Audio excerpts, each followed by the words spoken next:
नमस्ते। आज हम तृतीय पाठ्य स्वराष्ट्र गौरवम का अध्ययन कर रहे हैं।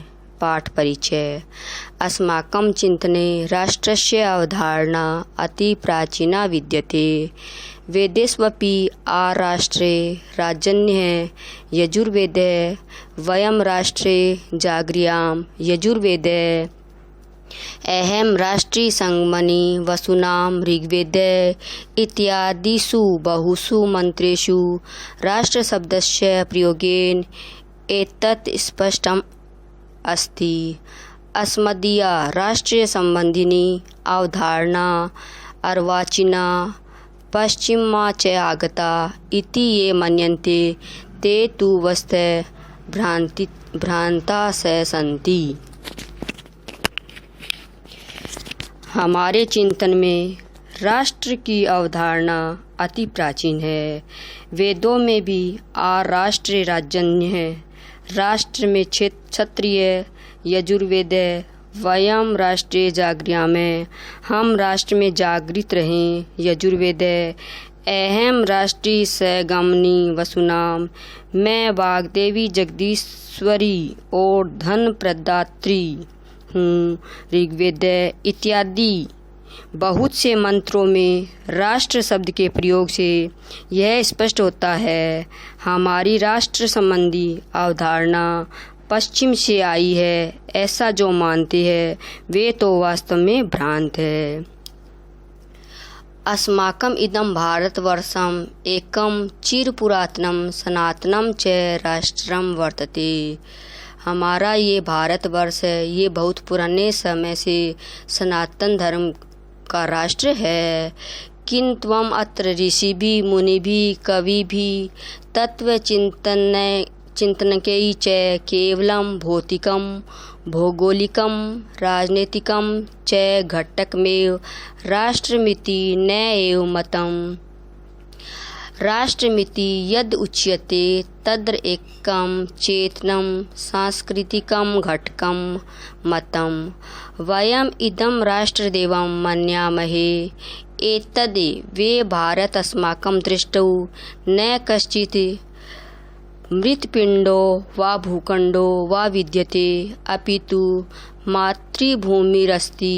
यथा किलोक्तम् अथर्ववेदे माता भूमि पुत्रो अहम पृथ्व्या।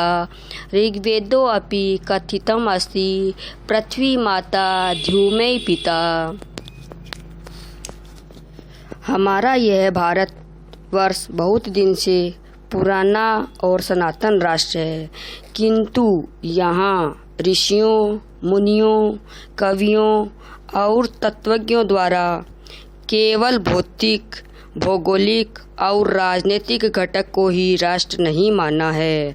राष्ट्र जो कहलाता है वहाँ वह एक चेतन सांस्कृतिक घटक माना गया है। हम इसे राष्ट्रदेव मानते हैं। यह भारत हमारी दृष्टि में कोई मिट्टी का पिंड अथवा भूखंड मात्र नहीं है, अपितु मातृभूमि है। जैसा कि अथर्ववेद में कहा गया है, माता भूमि है, मैं पृथ्वी का पुत्र हूँ। ऋग्वेद में भी कहा गया है, पृथ्वी मेरी माता और ध्युलोक पिता है। मातृभूमि पितृभूमि पुण्यभूमि धर्मभूमि कर्मभूमि देवभूमिश्च इत्येवं विविधैरूपैः अस्ति। भुवनमनमोहिनी इयम् अस्माकं भारत माता। राष्ट्र संबंधिनी राष्ट्रीयता संबंधिनी राष्ट्र गौरव संबंधिनी राष्ट्रभक्ति संबंधिनी च केचन श्लोका अस्मिन् पाठे संकलिताः सन्ति। मातृभूमि पितृभूमि पुण्यभूमि धर्मभूमि कर्मभूमि और देवभूमि इस प्रकार विविध रूपों वाली है। संसार के मन को मोहने वाली यह हमारी भारत माता राष्ट्र संबंधिनी राष्ट्रीयता संबंधिनी राष्ट्र गौरव संबंधिनी और राष्ट्रभक्ति संबंधिनी कुछ श्लोक इस पाठ में संकलित है। अब है हमारा पाठ के श्लोक। उत्तरम यत् समुद्रस्य हिमाद्रै च एवं दक्षिणम वर्षम तद भारतम नाम भारती यत्र संतति। ये है हमारा श्लोक है, विष्णु पुराण से लिया गया है। इसका अन्वय, यत् समुद्रस्य उत्तरम हिमाद्रै च एवं दक्षिणम यत्र भारती नाम संतति तत्र भारतवर्ष नाम। शब्दार्थ, उत्तर माने उत्तर दिशा में, यत समुद्र से माने जो समुद्र के, दक्षिण माने दक्षिण दिशा में, हिमाद्री माने हिमालय के, भारती माने भारत की, संतति माने संतान। हिंदी अनुवाद, जो भूखंड समुद्र के उत्तर में और हिमालय से दक्षिण की ओर है, जहाँ भारतीय संतान रहती है, वह भारत नाम का देश है। अब है इसका, क्योंकि श्लोक है तो इसका संस्कृत में सप्रसंग व्याख्या भी एग्जाम में आएगी, इसलिए हम इसी सप्रसंग संस्कृत व्याख्या का भी अध्ययन कर रहे हैं।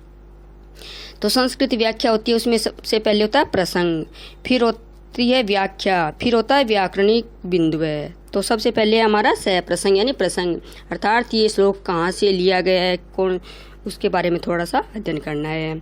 तो प्रसंग में, श्लोको अयम अस्माकं स्पंदना इति पाठ्यपुस्तकस्य स्वराष्ट्रगौरवम् इति पाठात् उद्धृतः। मूलतो अयं श्लोकः विष्णु महापुराणात् संकलितः। अस्मिन् श्लोके कवि भारतस्य भौतिकं परिचयं प्रस्तौति। यह श्लोक हमारी स्पंदना पाठ्य पुस्तक के स्वराष्ट्र गौरवम पाठ से उद्धृत है, यानी लिया गया है। मूलतः यह श्लोक विष्णु पुराण से संकलित है। इस श्लोक में कवि भारत की भौतिक स्थिति का परिचय प्रस्तुत करता है। व्याख्या, यह देश इंदु महासागरस्य उत्तरस्यां दिशि स्थितः, यत् च प्रदेशः हिमवत् पर्वतात् दक्षिणस्यां दिशि स्थितः। यद् भारतीय प्रजा वसति तद एक भारतम नाम राष्ट्रमस्ति। अर्थात भारत देशस्य सीमा हिमालयात् इंदुसागर पर्यन्तम अस्ति।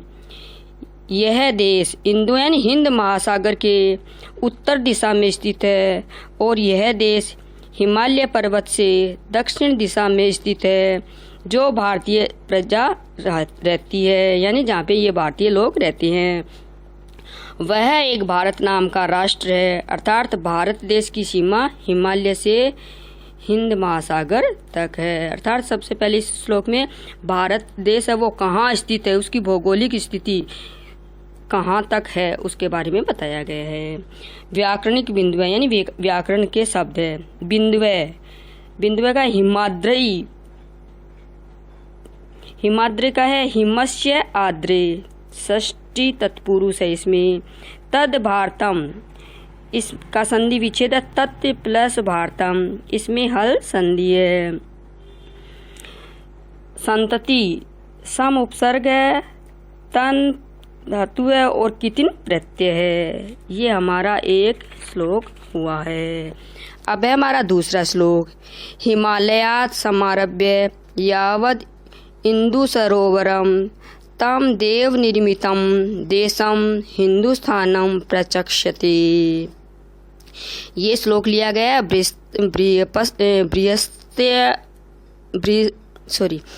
बृहस्पत्यागम से। इसका है अन्वय, हिमालयात् समारभ्य इंदु सरोवर यावत् स देश स्थित देव निर्मितम तम देशम हिंदुस्थानम प्रचक्षते। शब्दार्थ, समारभ्य माने प्रारंभ होता है यानी से लेकर के, इंदु सरोवर माने हिंद महासागर, यावत माने तक, देव निर्मितम माने देवताओं द्वारा बनाया गया है, प्रचक्षते माने कहलाता है। बृहस्पति आगम माने बृहस्पति आगम से। हिंदी अनुवाद, हिमालय पर्वत से लेकर हिंद महासागर तक जो देश स्थित है, देवताओं द्वारा रचे गए उस देश को हिंदुस्तान कहते हैं। सप्रसंग संस्कृत व्याख्या, प्रसंग श्लोकोऽयम् अस्माकं पाठ्यपुस्तकस्य स्पन्दनाया स्वराष्ट्रगौरवम् इति पाठात् उद्धृतः। श्लोकोऽयं मूलतः बृहस्पत्यागमात् सङ्कलितः अस्ति। श्लोकोऽस्मिन् कविः हिन्दुस्तानस्य भौगोलिकस्थितिं दर्शयति। यह श्लोक हमारी पाठ्य पुस्तक स्पंदना के स्वराष्ट्र गौरवम पाठ से लिया गया है। यह श्लोक मूलतः बृहस्पत्यागम से संकलित है। इस श्लोक में कवि हिंदुस्तान की भौगोलिक स्थिति प्रदर्शित करता है। व्याख्या हिमवतः पर्वतात् प्रारभ्य हिंद महासागर पर्यन्तं यः देशः स्थितः अस्ति स देशः हिन्दुस्तानम् इति नाम्ना जायते। देवनिर्मितं हिमालयात् हिन्दुसागर पर्यन्तं भूखण्डं हिन्दुस्तान इति अभिधानेन ख्यातम् अस्ति। अर्थात इस हिमालय पर्वत से लेकर के हिंद महासागर तक जो देश स्थित है वह देश हिंदुस्तान के नाम से जाना जाता है। देवताओं द्वारा रचित हिमालय से हिंद महासागर तक का भूखंड हिंदुस्तान के नाम से प्रसिद्ध है। व्याकरण बिंदु समारंभ माने सम उपसर्ग आद आंग प्लस रब प्लस लय। सरोवरम में सरह प्लस वरम विसर्ग उत्वसंधि। सरस्व सुवरम यानी सप्तमी तत्पुरुष। देव निर्मितम देवः निर्मितम तृतीया तत्पुरुष। निर्मितम में है निर उपसर्ग है, मा धातु और कितिन प्रत्यय है। अगला श्लोक तीसरा गायन्ति देवा किल गीतकानि धन्यास्तु ते भारत भूमि भागे स्वर्गाप वर्गापद मार्ग भूते भवन्ति भूये पुरुषा सूरत्वात्। यह विष्णु पुराण से लिया गया है। अन्वय देवः किल गीतकानि गायन्ति यत् धन्या तु ते पुरुषा सन्ति ये स्वर्गाप वर्गास्पद मार्ग भूते भारत भूमि भागे सुरत्वात् सुभूय भवन्ति। शब्दार्थ किल मन निश्चित, गीतकानि मन गीत, स्वर्गाप वर्गास्पद मार्ग भूते का मतलब है स्वर्ग और मोक्ष के स्थान का मार्ग स्वरूप। भूय माने फिर से, गायन्ति माने गुणगान करते हैं, धन्यास्तु ते माने वे लोग धन्यवाद के पात्र है, सुरत्वात् माने देवत्व के कारण। हिंदी अनुवाद निसंदेह देवता गीत गाते हैं यानी गुणगान करते हैं कि धन्य तो वे मनुष्य है जो स्वर्ग और मोक्ष स्थल के मार्ग स्वरूप भारत भूमि के भाग में देवत्व के कारण बार बार होते हैं यानी जन्म लेते हैं। प्रसंग संस्कृत व्याख्या प्रसंग श्लोकोऽयम् अस्माकं पाठ्यपुस्तकस्य स्पन्दनाया स्वराष्ट्रगौरवम् इति पाठात् उद्धृतः।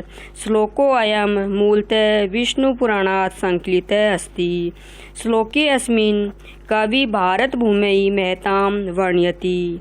यह श्लोक हमारी पाठ्य पुस्तक स्पंदना के स्वराष्ट्र गौरव पाठ से लिया गया है। यह श्लोक मूलतः विष्णु पुराण से संकलित है। इस श्लोक में कवि भारत भूमि के महत्व का वर्णन करता है। व्याख्या निश्चित में एव सूरा गीतानि गायन्ति अर्थात भारतस्य गुणगानं कुर्वन्ति यत् श्रेष्ठा सौभाग्यवन्तः तु ते मनुष्या सन्ति ये स्वर्गस्य मोक्षस्य च मार्गस्वरूपे स्थले भारतदेशे देवत्वात् पुनः पुनः जन्म लभन्ते अर्थात भारतं स्वर्गं मोक्षं च प्रदायकम् अस्ति।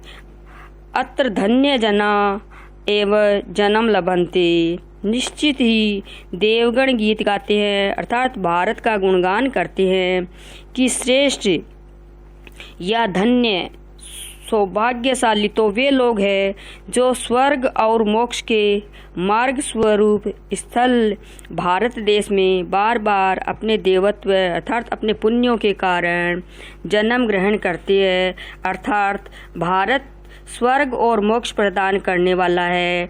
यहाँ धन्य यानी सौभाग्यशाली लोग ही जन्म प्राप्त करते हैं। व्याकरणिक बिंदु है धन्यास्तु यानी धन्य प्लस तु विसर्ग सत्व संधि सुरत्वात् माने सुर प्लस त्व पंचमी विभक्ति एक वचन। धन्यवाद।